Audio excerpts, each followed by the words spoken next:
2 दिन बाद अरुंधति ने बहुत ही सुकून से निवास में बिता रही थी। इन 2 दिनों में कोई भी मुश्किल उसके सामने नहीं आई। वह ऐसी ही बैठी हुई हर्ष के साथ खेल रही थी।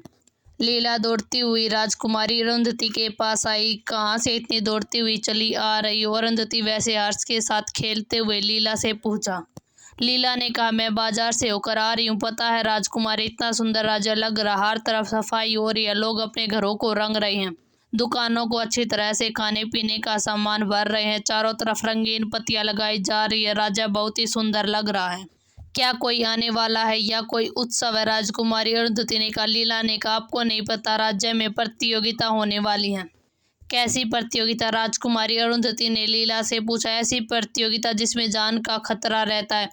उस कमरे में माया की आवाज गूंज उठी। उन्होंने देखा तो माया अपने हाथ में धुले हुए बस्तर लेकर कमरे में आ रही थी। मतलब? अरुंधति ने माया से पूछा। आपको तो पता है, आप ऐसा क्यों पूछ रही हैं? माया ने हैरान होते हुए अरुंधति से पूछा। असल में एकांतवास में रहकर मैं बीमार पड़ गई थी, इससे मेरे स्मृति पर असर हुआ, बहुत सी चीजें भूल गई हूँ। मैं इतना कठिन वक्त एकांतवास में गुजारा है कि मैं बहुत सी चीजें आसानी से भूल जाती हूँ।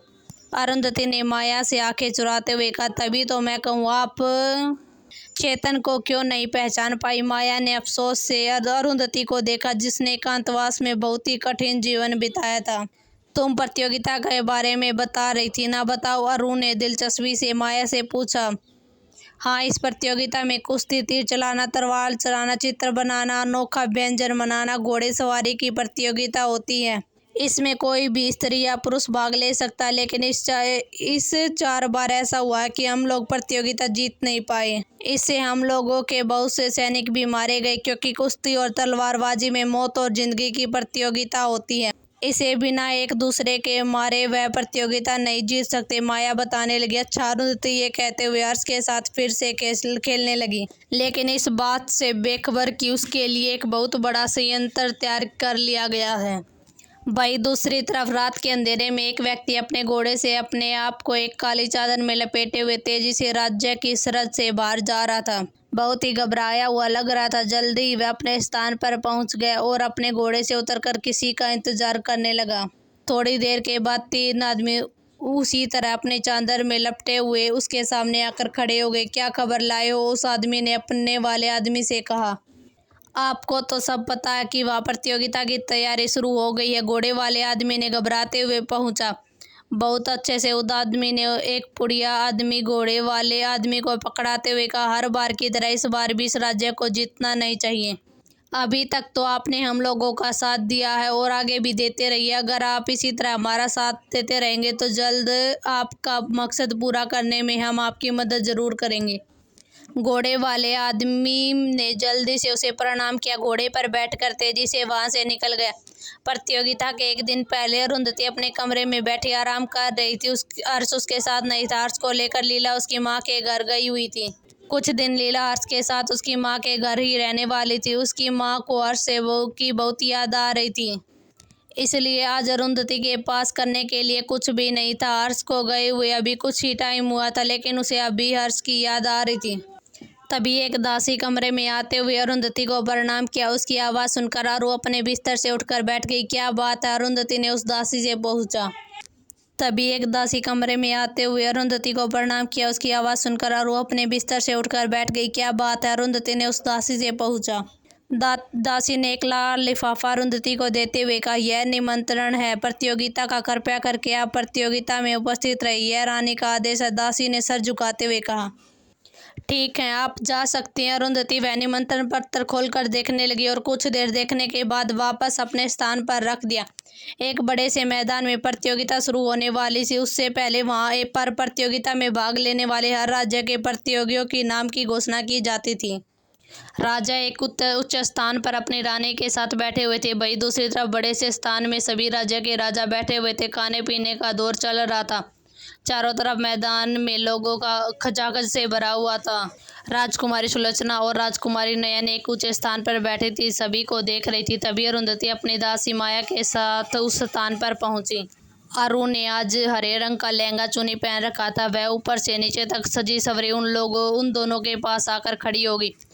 सुलोचना अरुंधति को देखकर खुश हो गई। राजकुमारी अरुंधति मेरे पास आकर बैठी, बस प्रतियोगिता में भाग लेने वालों की घोषणा होने ही वाली है। अरुंधति बेमन से वहां पर बैठ गई। उसे इस प्रतियोगिता में जरा सी भी दिलचस्पी नहीं थी, लेकिन उसे मजबूरन आना पड़ा। वह भी उन लोगों के पास जाकर बैठ गई और उन तीनों की दासी उनके पीछे खड़ी हो गई। तभी राजा अपने स्थान पर उठते हुए घोषणा करता है, मेरे राज्य में आने वाले सभी अतिथि गणों को मेरा प्रणाम। आप सब इस राज्य में प्रतियोगिता देखने और प्रतियोगिता में भाग लेने के लिए आए हैं, इसके लिए मैं तहे दिल से आपका स्वागत करता हूँ। यह सुनते ही चारों तरफ से तालियों की गड़गड़ाहट गूंज उठी। राजा ने हाथ उठाकर सबको खामोश कराया, महामंत्री नाम की घोषणा की जाए। वहीं पर चारों राजकुमार प्रतियोगिता वाले स्थान पर और राज्य के राजकुमारों के स्थान पर खड़े थे। महामंत्री ने खड़े होकर पहले राज्य का नाम लिया।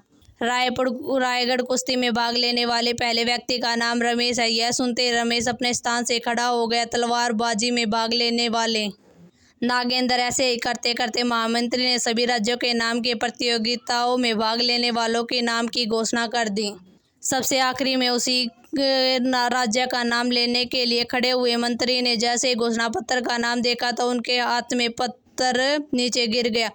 उनके चेहरे पर पसीना साफ टपक रहा था। वह घबराए हुए दिख रहे थे। राजा ने क्रोधित होकर उनसे कहा, आपने यह क्या किया? आपने अब इस पत्थर को कैसे गिरा सकते हैं? महामंत्री ने घबराते हुए अपने आगे हाथ जोड़ लिए। मैं यह पत्थर कैसे पढ़ सकता हूँ? क्यों नहीं पढ़ सकते? राजा ने उसे गुस्से से महामंत्री से कहा, ये मेरा आदेश, आप पत्थर को पढ़िए। महामंत्री ने उस पत्थर को उठाया। कुश्ती राजकुमारी अरुंधति। इतना सुनते ही पूरे मैदान में सन्नाटा छा गया। वही राजकुमारा का हाल भी बेहाल था। राजा ने घबराकर अरुंधति की तरफ देखा, जो खुद भी हैरान होकर सबको देख रही थी। यह आप क्या कह रहे हैं? राजा ने महामंत्री को डांटते हुए कहा, आपने गलत घोषणा पत्र पढ़ लिया है क्या? नहीं महाराज, मैंने घोषणा पत्र में लिखे हुए नाम को पढ़ रहा हूँ।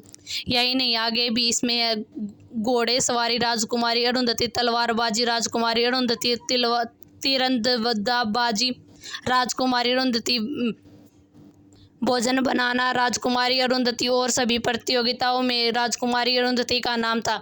यही नहीं हो सकता। राजकुमार राज की आवाज़ मैदान में गूंज उठी। अरुंधति कैसे प्रतियोगिता में भाग ले सकती है? वही आदित्य भी अंदर से घबरा रहा था।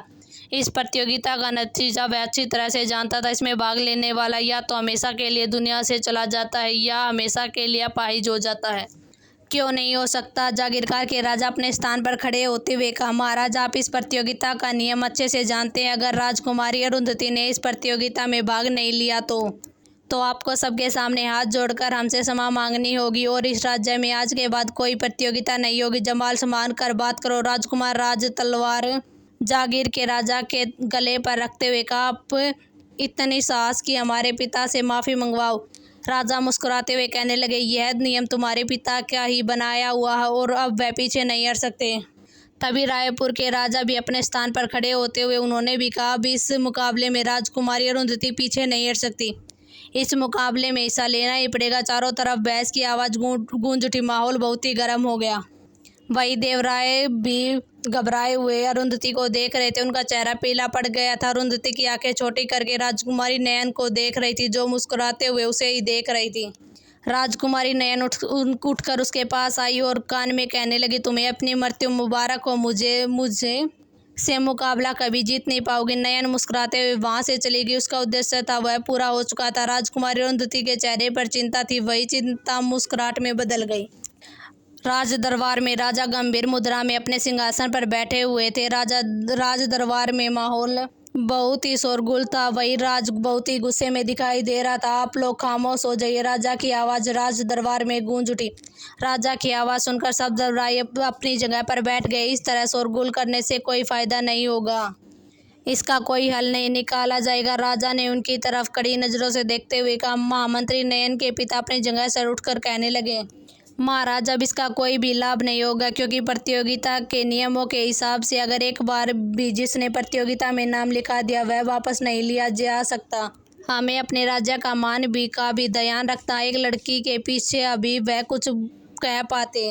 तभी जवान संभाल कर बात करे। महामंत्री वो कोई लड़की नहीं, हमारे कुल की कुल बधुआ रानी रूपवती राजा के पास से खड़ी हुई। वह बहुत ही क्रोधित थी।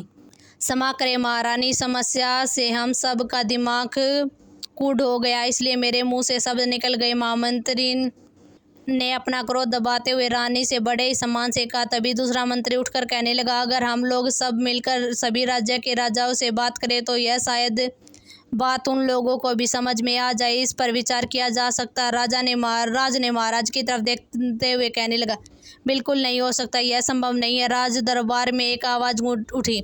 उन लोगों ने देखा सभी राज्य के राजा राज दरबार में प्रवेश कर रहे थे। जागीर के राजा के चेहरे पर मक्कारी झलक रही थी। वह इतना सुनहरा अवसर कैसे छोड़ सकता था। उनकी नज़र में अरुंधति एक चींटी के समान थी जो कभी भी किसी के जरिए मसल दी जा सकती थी। उसमें दोनों तरफ के जागीर के राजा का ही फायदा था। अगर अरुंधति यह प्रतियोगिता हार जाती तो भी यह प्रतियोगिता कराने का सामान जागीर राज्य में चला जाता, और राजा अगर अपनी बात से मुकरा तो तब भी उनका यह सम्मान चला जाएगा। उस हालत में भी प्रतियोगिता कराने का सम्मान जागीर राज्य को ही मिलेगा। महाराज अपनी जगह से खड़े हो गए और अपने मंत्रियों से कहा कि आप लोग अपने अपने काम में लग जाइए। वह सब लोग धीरे धीरे करके राज दरबार को खाली किया और उनकी जगह सारे राज्य के राजा उनके स्थान पर बैठ गए। राजकुमार आदित्य अपनी जगह से उठा और जागीर के राजा से कहने लगा, क्यों नहीं संभव है, उसकी जगह हम चारों भाइयों ही इस प्रतियोगिता में भाग लेने के लिए तैयार हैं। आपने हमको समझ क्या रखा है? क्या हमारा कोई मान और सम्मान नहीं है जो इस तरह से आप हमें जलील कर रहे? उदयपुर के राजा ने उससे आदित्य से कहा, अब यह प्रतियोगिता होकर ही रहेगी, ये तो नाम डलवाने से पहले ध्यान रखना चाहिए था। ये कहते हुए सभी राजा खड़े हो गए और आज दरबार से निकल गए। पीछे उन सब के चेहरे पर चिंता की लकीरें खींच गई। वह बहुत ही असहाय दिख रहे थे। दूसरी तरफ अरुंधति के निवास स्थान पर अरुंधति अपनी रसोई से सभी लोगों को बाहर करके कुल्फी बनाने में व्यस्त थी। उसका चेहरा बिल्कुल शांत था। उसके चेहरे पर कोई डर नहीं दिख रहा था। डर नहीं लग रहा तुम्हें? तभी से उस रसोई में से एक आवाज़ गूंज उठी। अरुंधति जो छोटी छोटी मिट्टी की हांडी में मेवा से भरी कुल्फी का मिश्रण भर रही थी और उसमें एल्यूमिनियम के फोयल लगाकर बंद कर रही थी, उसने पीछे मुड़कर देखा। देवदूत एक उच्च स्थान पर बैठा उसको देख रहा था। अरे वाह, आज तो बिना बुलाए आप आ गए। अरुंधति ने उसको देखकर मुस्कुराते हुए कहा। देवदूत एक चुटकी में उसके पास आकर खड़ा हो गया। तुम इतनी शांत लग रही हो, तुम्हें इस प्रतियोगिता से डर नहीं लग रहा? देवदूत ने फिर से कहा। नहीं, बिल्कुल भी नहीं। ये कहते हुए बर्फ से भरी एक बड़ी सी मिट्टी की हौज में छोटा छोटा हंडिया रखने लगी और फिर उसके ऊपर एक बड़ा भारी ढक्कन लगा दिया।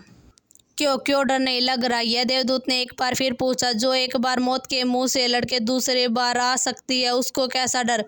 और मुझे पता है मेरा ईश्वर मेरे साथ है। अगर वो मेरे साथ ना होता तो मुझे दूसरा जीवन नहीं देता। जब तक मेरा उद्देश्य पूरा नहीं होता मुझे मृत्यु नहीं आएगी। और फिर आप भी तो हैं हमारे साथ, अरुंधति शांत शब्दों में कहा। तुम बहुत ही अक्लमंद लड़की हो। तुमने मुझे देखते ही समझ लिया कि ईश्वर ने तुम्हारे पास मुझे भेजा। वो अरुंधति की तारीफ करते हुए कहने लगा। अरे आज तो कमाल ही हो गया कि देवदूत ने हमारी तारीफ की, वरना तो ऐसा होता था कि कोई देवता खुद की तारीफ करता रहता था। अरुंधति हंसते हुए कहने लगी। देवदूत ने मुंह बना लिया। वैसे तुम क्या कर रही हो? मैं कुल्फी बना रही हूँ। जब भी मैं परेशान या टेंशन में होती हूँ तो हमेशा कुल्फी बनाती। और अरुंधति ने शांत शब्दों में देवदूत से कहा। देवदूत उसे हौज के पास पहुंचा जहाँ मिट्टी की छोटी छोटी हांडी रखी हुई थी। उसने अपना हाथ बढ़ाया। उसके हाथ से एक सफ़ेद रंग की रोशनी निकली और पूरे हौज को घेर लिया। कुछ देर बाद हाथ हटाया और कहने लगो, लो तुम्हारी कुल्फी तैयार होगी, अब तुम इसे खा सकती हो। अरुंधति हैरान होकर देवदूत को देख रही थी। आज इतनी मेहरबानी क्यों? बस मेरा मन चाहा। देवदूत ने कहा। वैसे मैं तुम्हें सावधान करने आया हूँ। इस प्रतियोगिता में तुम्हें बहुत सी कठिनाइयों का सामना करने पड़ेगा, सावधान रहना। देवदूत ने अरुंधति से कहा। मुझे पता है यह प्रतियोगिता मेरे लिए आसान नहीं है। तलवारबाजी और बाकी सब को तो समझ में आता, लेकिन कुश्ती मैंने कभी कुश्ती नहीं लड़ी और पता नहीं सामने वाला कैसा। बस थोड़ा सा यहाँ पर आकर मैं कमज़ोर पड़ रही हूँ। अरुंधति ने कुल्फी को 2 हांडी निकालते हुए एक हांडी देवदूत को पकड़ाई और दूसरी कुल्फी की हांडी खुद खोलकर खाने लगी। देवदूत ने मुंह में कुल्फी ली और उसकी खुशी से आंखें चौड़ी हो गई। यह बहुत ही स्वादिष्ट है। वह जल्दी जल्दी कुल्फी खाने लगा। अरुंधति अपनी आंखों में चमक लिए उसे देख रही थी। देव ने जल्दी अपनी हांडी वाली कुल्फी खत्म कर ली और दोबारा उसने हांडी की तरफ हाथ बढ़ाया। तभी अरुंधति ने देव को रोका। यह आपको कुल्फी तभी मिलेगी जब मेरा आप एक काम करेंगे। क्या? देवदूत कुल्फी के लालच में आकर हवा में सिर हिला दिया। तो सुनिए, अरुंधति देव से कुछ कहने लगी। बस इतनी सी बात तो चुटकी का काम है, अब मुझे वह हांडी खाने दो। यह कहकर उसने जल्दी से हौज से कुल्फी की हांडी निकाल कर खाने लगा। तभी रसोई के अंदर माया एक दासी के साथ आती हुई दिखाई दी। क्या हुआ? अरुंधति ने कुल्फी खाते हुए माया से पूछा। दासी ने कहा, महाराज ने अभी आपको राज दरबार में बुलाया है। अरुंधति ने वैसे कुल्फी खाते हुए कहने लगी, ठीक है, तुम चलो, मैं अभी आती हूँ। माया, इसमें से सारी कुल्फी की मटकी निकाल लो और मेरे पीछे चलो। ये कहते हुए रसोई से बाहर जाते हुए अरुंधति ने एक बार पीछे मुड़कर देखा, जहाँ देवदूत कुल्फी खाने में व्यस्त था। अरुंधति ने नाम में गर्दन हिलाई और रसोई से माया के साथ तेजी से निकल गई। जल्दी वह राज दरबार में पहुंचे। उसने देखा सब गंभीर मुद्रा में बैठे हुए हैं। राज उसको देखते हुए उसके पास आए, गुस्से से आया और उस पर चीख कर कहने लगा, यह सब तुमने जानबूझकर किया है ना? तुमने हमसे बदला लेने के लिए यह हरकत की है। अरुंधति को कुछ समझ नहीं आ रहा था कि राज क्या कहने की कोशिश कर रहा। आप क्या कहना चाहते हैं? साफ साफ कही। अरुंधति उसकी बात को न समझते हुए कहने लगी, तुमने प्रतियोगिता में नाम क्यों डाला? तुमने यह जानबूझकर किया ताकि हमारा सर झुक जाए। राज उसे गुस्से से अरुंधति से कहने लगा, आप ये क्या कह रहे हैं? आपका दिमाग तो ठीक है? कौन जानबूझकर मौत के मुंह में जाना चाहेगा? और जो भी बोलिए सोच समझ कर बोलिए, कहीं ऐसा ना हो कि बाद में पछताना पड़ जाए। अरुंधति ने गुस्से से कहा। उन दोनों की तकरार सभी लोग बैठे देख रहे थे। राज ने अरुंधति का हाथ पकड़ लिया और घसीटते हुए राजा के सामने लाकर खड़ा कर दिया। पिताजी, यह हरकत जानबूझकर की गई है ताकि हमारे राज्य का और हम लोगों का सम्मान चला जाए। यह हमेशा से ही हम लोगों से बदला लेना चाहती थी। राज ने गुस्से से उबल कर कहा, पहले आप उसका हाथ छोड़िए। राजा की एक गुस्से भरी आवाज राज दरबार में गूंज उठी।